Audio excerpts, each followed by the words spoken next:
Guys, meron din ba kayong napapansin na umaalog sa L3 nyo? Aircon nyo ay may protection o suporta pagka nalulubak kayo sa kalsada o meron kayong natatapakan na lumbak.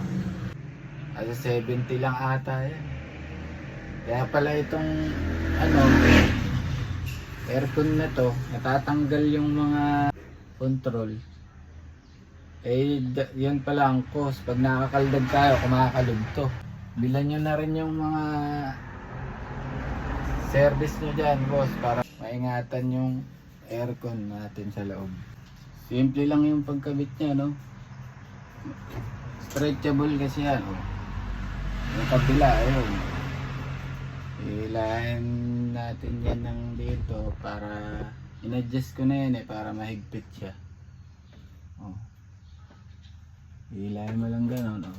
Mahigpit na, no? Baka kakalab mo, okay na. May protection na siya, oh.